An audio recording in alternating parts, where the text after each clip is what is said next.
Our commencement speaker tonight is a true Mustang. Many consider him to be one of the greatest to ever wear the red and the blue. Eric Dickerson came to SMU as a standout recruit and became part of one of the most legendary chapters in college football history, the Pony Express. Along the way, he earned unanimous All-American honors, set conference records, and finished as a Heisman Trophy finalist. He left zero doubt that he belonged among the very best in the game. He went on for an extraordinary 11-year NFL career, rushing for more than 13,000 yards, setting the NFL single-season rushing mark, a mark that still stands, and competing at the highest level year after year. Those achievements earned him a place in the Pro Football Hall of Fame and on the NFL's 100th anniversary all-time team, recognition reserved for true legends. But more than that, through every chapter of his journey, Eric Dickerson has remained a true Mustang at heart. He stayed connected, engaged, and eager and willing to give back. His story is about talent and hard work.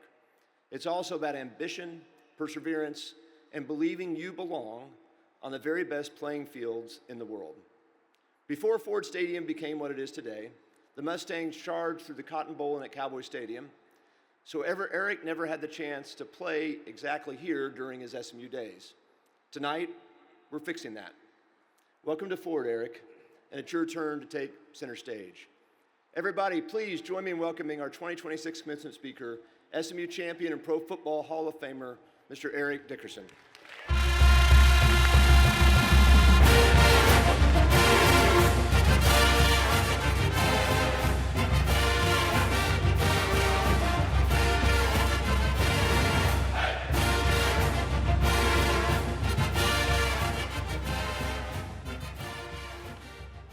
First of all, thank you very much, Jay. Congratulations to the graduates of 2026. I'm honored to be here. Congratulations to your family, your moms, your dads, your grandparents, and all the loved ones that helped you get to this point. I want to thank a few people from the start. Jay Hartsell, thank you very much for asking me to do this. I'm very honored. I got to say that you have changed the concept here at SMU. Thank you for your leadership. But I have one problem, Jay. You went to Texas. You know I hate University of Texas. So I'm gonna let you get away. You're a Mustang now, so we're gonna give you that. I also want to thank some other people. I want to thank Carl and Peggy Sewell for their undying support for SMU. I didn't get my first car from the Sewells. I got my car from A&M, the Trans A&M, as people know, if you know about it. I want to thank David and Carol Miller for their insight, helping SMU get to the ACC. David and Carol, thank you very much, because this would not have happened if it wasn't for you and your leadership, so thank you very much. Also, Paul and Penny Lloyd, who stood by the program when it wasn't even fancy to do it. So thank you, Paul and Penny. Gary Weber for the end zone complex that we have here. Thank you, Gary. My friend Joe Beard, I played with Joe Beard for his support, and my friend Dick Anderson, who played here at SMU also. Also, Corky Campese, who fed a lot of us guys. We didn't have any food. We'd go down to Corky's, he'd give it to us for free. So Corky, thank you very much. My friend Salim Azwani and his wife Chandra, who own Texas Day Brazil. Salim, thank you very much. And also another friend of mine, Matt Fleeger, is a new guy that I met, SMU supporter. I'll see you in Cabo in a couple of weeks, Matt, so I'm looking forward to that. Also, Gerald Ford and the family here, thank you for this beautiful facility. I mean, it's getting nicer and nicer every time you look up. And most of all, I want to thank Bill and Liz Armstrong for their leadership and always helping SMU and helping me with my foundation. Bill and Liz, thank you very much. You've become a very close friend and an ally of mine. And I've got to say this, I've got to thank our new coach, and not our new coach, our coach Red Lashley, for help bringing our program back to respectability where it was once upon a time.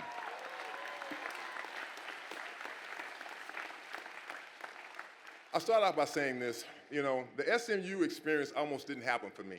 And I got to tell you because, look, I'd never heard of SMU. I hadn't.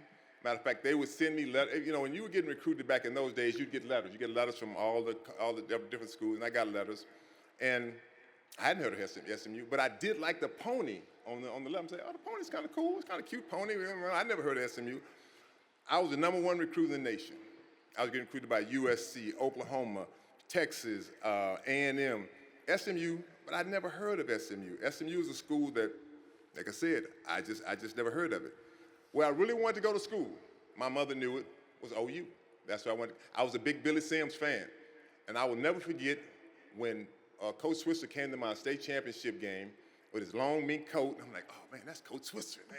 I'm gonna get a chance to go to Oklahoma. I mean, that's why I want to go to school. He came to my house for a visit, for a recruiting visit.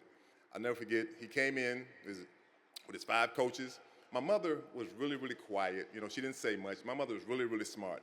Really, I was adopted, so she's really my great-great aunt, so she was older. And I have to say this before, my dad had passed away a year prior, and I'll say my dad was the best man I ever knew, and I wish I could be more like my father. But anyway, so they come in, they give me the spiel about going to OU, and you know, I'm all in on it. When they leave, my mother says, I'll never forget, she said, you ain't going to school there. I'm like, Mama, wait a minute, hold up. No, you ain't going to school there. She said, you a Texas boy. She said, all these schools in Texas and you can't find a school in Texas? I'm like, and she said, first of all, that man's a liar and I don't trust him. So now think about that. You done committed to go to a school and your mom called a man a liar. I'm like, well, okay, so now I've got to try to decommit. Along comes Coach John Robinson. He comes to my house. I see John Robinson from University of Southern Cal. I go to University of Southern Cal for a visit. I get a chance to meet my hero. The reason I played running back was O.J. Simpson. I met him, and they asked me, son, you SC's recruiting? I said, yes, sir. He said, really? I said, I'm a running back. I said, I had over 2,000 yards, and one day I'd like to break your record. He said, well, good luck with that, young man. I said, okay, well, thank you. But anyway, so now SMU comes around, and Ron Meyer comes. And never forget, Ron Meyer came, and he came to my house. I liked Ron. Ron was flashy. He had the Super Bowl ring, you know, and he was just the guy. You know, he was like one of us. And I'll never forget, my mother was talking to him, and he was saying, I could tell he was saying all the right things. He was talking about education, making you a good man. And look, Miss Dickerson, if I have a problem with him, I will call you. And I'm like, oh my God, don't do that. Most definitely don't do that. So I won't forget, he talking more. He said, Miss Dickerson, you got anything here to eat? She said, sure. She said, let's go in the kitchen. They go in the kitchen. Now he puts on an apron. He's helping my mother cook. I'm like, oh, I'm cooked. You know, I'm gonna wind up at this school.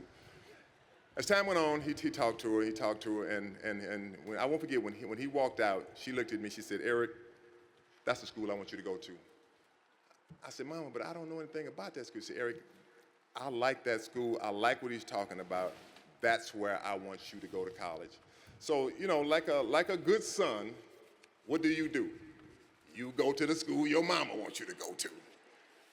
And I've got to say this much here, you know, and I'll say this, that, you know, when my freshman year came around, I struggled. I struggled as a player my freshman year. You know, I didn't have a great freshman year. You know, it was myself, Craig James, and we had a great recruiting class. Michael Carter, Harvey Armstrong, great recruiting class. But I struggled. I'll never forget, after my first year, I think we went 5 and 6. We won 5 football games. And I'm like, man, I'm used to winning. I'm splitting time. I didn't like that. But I think the thing that bothered me the most is that after the season was over, I saw an article in the paper. I don't know if it was the Dallas Morning News. And you got to think, when you're young, and that'd be anyone sitting out here, any of you young men or young women, you read something about yourself that says that you were a bust. He's a bust. We should take his scholarship. He played 2A football. He's not ready for this kind of football. It hurt. It hurt, but also at the same time, it motivated me. But I didn't get to the motivation that I was about to get to. I was motivated, but still, I'm like, okay, well, whatever, you know, whatever they think. So my second year, I come back, have a good year, have an okay year, have 928 yards. We go 9-3, but still, I wasn't happy. I wasn't happy. So after the season, I won't forget, I talked to my best friend, Charles Drayton. And matter of fact, I talked to my friend Ephraim Lynch, who's here with me today. We talked about it just a few nights ago. I said, man, I'm going to transfer. I said, really? I said, I'm going to transfer. I want to go to Oklahoma. I said, really? I said, yeah. I said, you know what? I'm going to call Oklahoma. So back in, you know, those days in the room, you had the rotary phone, the tick, tick, tick, tick, tick, tick, you know, and calling. And operator, yes, can I help you? I said, can you please connect me to Oklahoma football? They connected me to Oklahoma. Okay, hold on a second. Lady picked up, yes, Oklahoma football. I said, can I speak to Coach Switzer? Hold on a second. Sent me to his secretary, and I don't know how I remember this lady's name. Her name was Susie. Hi, this is Susie, Coach Switzer's secretary. Can I help you? I didn't say anything. She said, can I help you? I hung up. I said, you know what? I'm gonna wait till I go home. I'm gonna talk to my mama. I'm gonna tell her I want to transfer. So I go home, and I say, Mama, I want to talk to you about something. Now I'm gonna tell you, my mother was really smart. She was book smart and street smart. Well, she was country smart because we're from the country. Like I said, 2,000 people. So I said, Mama, I want to talk to you about something. She said, what? I said, I want to transfer. She said, transfer? What you talking about, boy? I said, I want to go to Oklahoma. She said, what? She said, boy, sit your ass down. I will not never forget, she took a piece of paper and put a line down the middle. She put SMU other. She didn't put it, she said other. She said, okay, Eric, let me ask you a question. Are you playing at SMU? I said, yes, ma'am, I'm playing at SMU. Are you playing? I said, yes. Okay, that's a check. Are you guaranteed if you go to Oklahoma, you're gonna play? And I mean guaranteed. I said, that's an X. She said, you have a scholarship at SMU? I said, yeah, I got a scholarship. That's a check.